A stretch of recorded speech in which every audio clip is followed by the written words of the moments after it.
بسم الله الرحمن الرحیم. سلام او وخت په خیر ګرانو زده کوونکو. هیله لرم چې ټول روغ او جوړ اوسئ. ګرانو زده کوونکو، تیره جلسه کې موږ د آیوني شعاع په اړه ویل په جدول کې په ګروپ او پیریودونو کې، په دې هیله چې تیر درس مو زده شوی وي. ګرانو زده کوونکو، زموږ نننۍ موضوع د انتقالي عنصرونو یا ډي ایلیمنټس خواص ده چې په 50مه پاڼه کې یو. ګرانو زده کوونکو، تاسو پوهیږئ چې ډي ایلیمنټس یا هم انتقالي عنصرونه کوم عنصرونو ته ویل کیږي، کوم بلاک وو؟ ګرانو زده کوونکو، په جدول کې موږ ویلي وو چې موږ څو بلاک یا ګروپ لرو؟ څلور، چې اس پی ډي اف وو. نو دا انتقالي عنصرونه چې موږ وایو نو هغوی ډي ګروپ دي. نو وګورئ ګرانو زده کوونکو په جدول کې. ښه ګرانو زده کوونکو، په جدول کې موږ څلور بلاک یا ګروپونه لرو چې اس پی ډي اف ده. نو لومړی او دویم اصلي ګروپ د اس بلاک په نوم یادیږي. پی د دریم اصلي ګروپ نه تر اتم اصلي ګروپ پورې، دا ټول تر دې ځایه پورې دا پی بلاک ده. او ډي چې زموږ نننۍ موضوع ده، دا ټول دومره دا ټول څه دي ګرانو زده کوونکو؟ دا ډي بلاک ده چې دې ته موږ هم ویلی شو د انتقالي عنصرونو، د لیږدونکي عنصرونو یا هم فلزي عنصرونو موږ ورته ویلی شو. د څه لپاره موږ دې ته فلزي عنصرونه وایو ګرانو زده کوونکو؟ ځکه چې دا ټول فلزات په دې کې شامل ده، یعنی دا غیر فلز نه لري، شبه فلز نه لري. د همدې لپاره دا ټول 40 عنصرونه دي چې ټول فلزات دي. بل اف بلاک، نو دا لنتنی دا اوکتنی چې دلته دا رنګ لري، نو دا دواړه څه دي ګرانو زده کوونکو؟ دا اف ګروپ. ښه ګرانو زده کوونکو، په ډي ګروپ کې نو وګورئ دلته بي لیکل شوی ده، یعنی دا فرعي عنصرونه دي. ګرانو زده کوونکو، دا فلزات چې په دې کې موجود ده هغوی ډیر کلک فلزات دي. د څه لپاره؟ ځکه چې یو خو د دې د فلزاتو خاصیت تاسو پوهیږئ چې همیشه الکترون څه کوي؟ له لاسه ورکوي. نو کله چې دا ټول یو خاصیت ولري نو هغوی نه الکترون یعنی د اخیستلو خاصیت نه لري، نو هغوی په یو بل کې مخلوطیږي، نه حل کیږي. نو کله چې څو فلزونه مخلوط شي نو د هغوی نه الیاژونه جوړیږي. نو کله چې الیاژ جوړ شي نو د هغوی نه یو کلک ماده جوړیږي. مثلا ګرانو زده کوونکو، همدا الیاژونه په ډیر ځایونو کې استفاده کیږي، مثلا په ساختماني کې، مثلا د کورونو په جوړولو کې، یا هم په صنایع کې ډیر استفاده کیږي.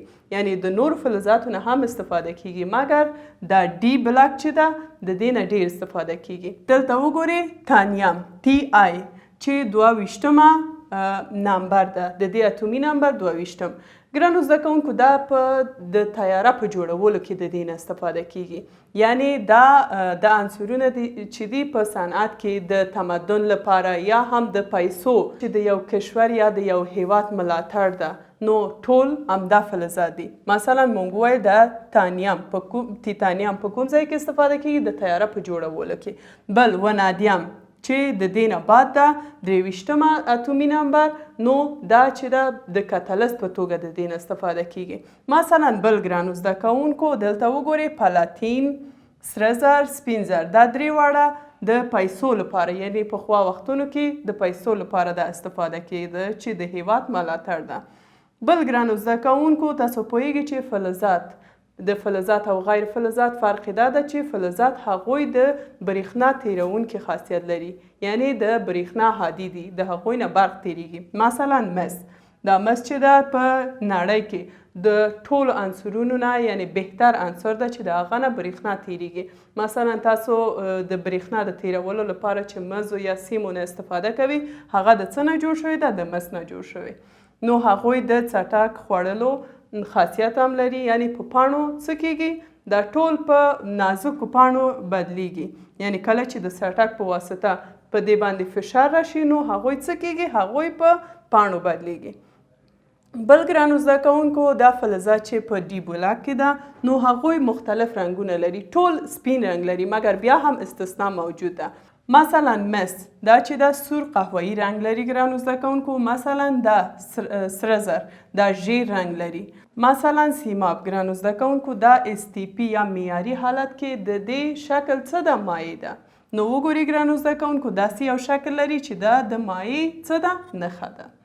ښه ګرانو زده کوونکو زموږ نوې موضوع د انتقالي عنصرونو په خواصو کې د ډي اوربیتالونو اغیزه ده. ګرانو زده کوونکو تاسو په الکترون جوړښت کې یعنی په هماغه لوست کې تاسو ویلي وو چې الکترونونه کله چې په اوربیتالونو ډکیږي نو اول هغه سویه ډکیږي چې د هغه انرژي کمه ده. نو موږ څلور اوربیتال لرو چې اس پی ډي اف ده. ټولو نه کمه چې انرژي لري هغه اس ده او ټولو نه چې زیاته انرژي لري اف ده. نو ګرانو زده کوونکو دلته وګورئ مثلا دا چې د اس بلاک ده دا د څه لپاره موږ دې ته اس بلاک یا اس ګروپ وایو ځکه چې دا کله چې د دې الکتروني جوړښت موږ رسم وکړو نو د آخرنی اوربیتال یا آخرنی الکترون چې ده په اس ختمیږي د همدې لپاره دې ته موږ اس وایو. نو په پی کې دا ټول عنصرونه چې دلته دي هغوی کله چې الکتروني جوړښت یې موږ ولیکو نو آخرنی عنصر یا آخرنی مدار څه ده په پی کې ختمیږي. بل په ډي کې راځو. په ډي کې آخرنی الکترون په کوم بلاک کې دا ختمیږي؟ په ډي کې. نو ګرانو زده کوونکو کله چې په ډي کې ختمیږي نو باید داسې وي چې د ډي نه کله چې دا ډي ډک شو باید د ډي نه له لاسه ورکړي. نو په انتقالي عنصرونو کې داسې نه ده ګرانو زده کوونکو یو استثنا موجوده. په اس او پی کې مثلا په اس کې کله چې دا الکترون له لاسه ورکوي نو د اس فرعي سویې نه له لاسه ورکوي. همداسې په پی کې کله چې له لاسه ورکوي د پی اوربیتال نه له لاسه ورکوي. مګر په ډي کې داسې نه ده ګرانو زده کوونکو. کله چې دا عنصرونه خپله یعنی یو عنصر فلزونه تاسو پوهیږئ چې خپله یو الکترون له لاسه ورکوي نو کله چې الکترون له لاسه ورکوي نو اول د اس بلاک نه له لاسه ورکوي یا د اس اوربیتال نه له لاسه ورکوي بیا د هغه نه که ضرورت و د ډي اوربیتال نه له لاسه ورکوي. مثلا ګرانو زده کوونکو دلته یو مثال کار وکړم تر څو چې تاسو ته واضح شي. مثلا اوسپنه د دې سمبول څه ده ګرانو زده کوونکو؟ اف ای او اتومي نمبر 26. دا 26 چې ده هم پروتون ده او هم الکترون. دا هم پروتون ده او هم الکترون. نو د دې الکتروني جوړښت څه رقم رسموو ګرانو زده کوونکو؟ تاسو د دې الکتروني جوړښت اوس تاسو ته زده ده. نو آفرین یو اس دوه د دې نه بعد دوه اس دوه پی شپږ درې اس دوه درې پی شپږ او څلور اس دوه. همداسې ده ګرانو زده کوونکو. بیا دې نه بعد درې ډي څو شپږ. نو راځئ چې حساب کړو. ګرانو زده کوونکو دوه جمع دوه څلور. دا هم لس دا هم 12 اتلس شل شپږ ویشت پوره شو. نو د دې الکتروني جوړښت مونږ رسم کړ. نو اوس راځو په لومړی مدار کې دا دلته چپ خواته چې لیکل شوی ده دا اصلي مدارونه مونږ ته ښایي. نو په دې کې دا لومړی مدار په لومړی مدار کې څو الکترون لري؟ 2 الکترون. دویم مدار کې 8 الکترون او دریم مدار کې څه کې ګرانو زده کوونکو؟ دا مثال مونږ په د الکتروني په جوړښت کې هم دا مثال مونږ کار کړی وو. نو دلته آیا دا 8 کېږي؟ څه فکر کوئ؟ مونږ ویلي وو چې دلته صحیح ده دا 3 لیکل شوی ده یعنی دریم مدار ده. نو دلته هم وګورئ 3 یعنی دریم مدار. نو دا الکترون هم دلته څه کېږي؟ حسابېږي. نو 2 او شپږ 8 8 او شپږ څو کېږي؟ 14 الکترون. دلیل یې څه ده؟ ځکه چې دا هم دریم مدار ده دلته 3 لیکل شوی. نو آخرنی مدار چې څلورم مدار ده په دې کې 2 الکترون. ښه ګرانو زده کوونکو موږ وویل چې په ډي بلاک کې هماغه فلزونه چې دي هغوی 40 فلزونه چې موږ لرو هغوی دا خاصیت لري کله چې الکترون له لاسه ورکوي. نو وګورئ دلته ګرانو زده کوونکو دلته باید اول د ډي نه له لاسه ورکوي ځکه چې دا آخر لیکل شوی ده مګر دا خاصیت نه لري یعنی یو استثنا موجوده کله چې له لاسه ورکوي نو د اس نه له لاسه ورکوي. بیا که ضرورت شو بیا د ډي نه څه کوي؟ له لاسه ورکوي. نو ګرانو زده کوونکو د دې هماغه ساختمان هم ولیکو. بیا د هغه نه بعد بیا د دې کله چې الکترون له لاسه ورکوي د هغه جوړښت یې موږ وایو. ښه دلته موږ 26 پروتون دا کوم ځای کې موقعیت لري؟ دا په هسته کې موقعیت لري.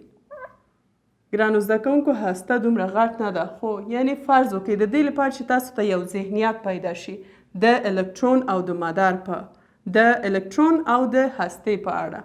نو دا هم لومړی، دویم، دریم، دا هم څلور. موږ څلور مدار لرو، دا هم څلورم مدار.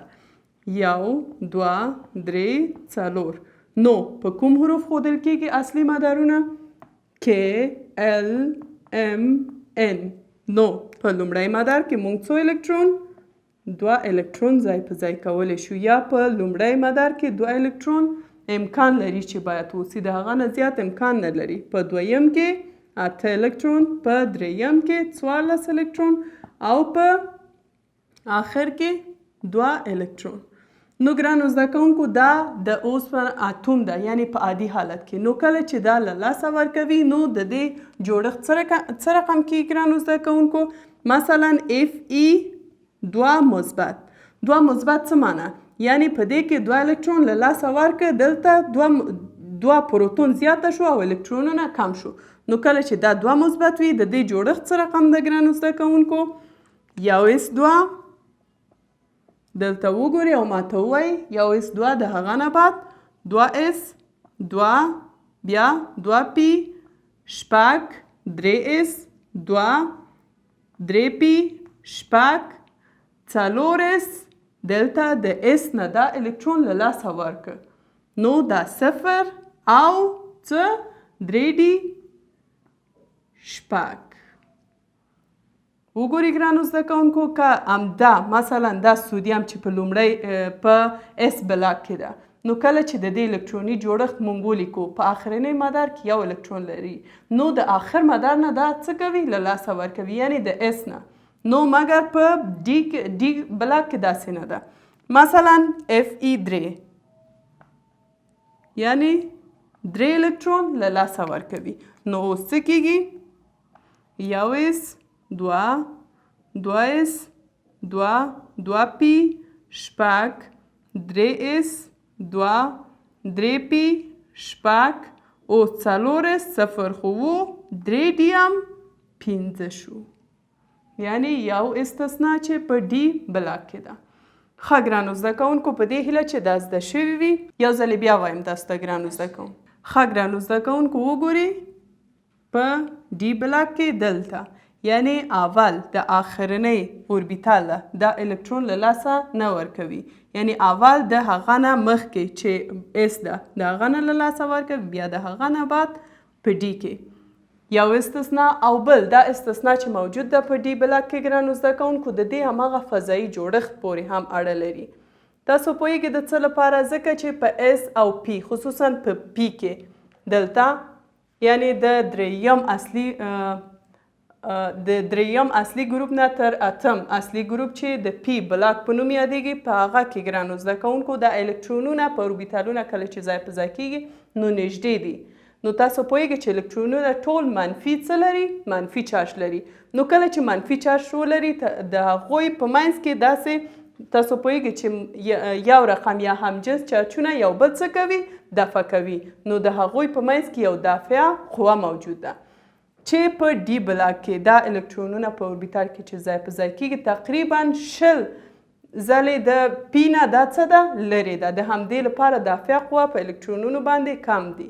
مثلا ګرانو زده کوونکو دلته وګورئ، مثلا فرض وکړئ ګرانو زده کوونکو دا پی ده، دا پی اوربیتال. پی خو تاسو پوهیږئ چې 3 اوربیتال لري. نو فکر وکړئ دا یو اوربیتال، دا هم بل اوربیتال. نو د دواړو ترمنځ که دا 1 سانتي متر وي نو په ډي کې اوربیتالونه یو دلته یو هم دلته ده چې په دې کې هم یو الکترون په دې کې هم یو الکترون. نو د دواړو فاصله څومره ده ګرانو زده کوونکو؟ 20 سانتي متر ده. نو د همدې لپاره دا الکترونونه د هغوی اغیزه یو بل باندې دا څه کیږي؟ کمیږي، ځکه چې دا دواړه منفي چارج لري او یو بل دفع کوي. نو که دا لرې وي خو بیا دا نشي کولی چې په دې باندې اغیزه ولري. نو د همدې لپاره دا استثنا موجود ده، یعنی دا هغه عنصرونه چې په ډي بلاک کې دي هغوی څه لري؟ ثبات لري. او دلیل یې هم همدا فضایي جوړښت ده. ښه ګرانو زده کوونکو، په دې هیله چې دا نوی درس مو زده شوی وي. زموږ درس همدلته پای ته رسیږي. تاسو کورنۍ دنده د تل په څیر ګرانو زده کوونکو خپل همدا نننی درس چې تاسو ولوستل یو ځلې بیا تکرار وکړئ.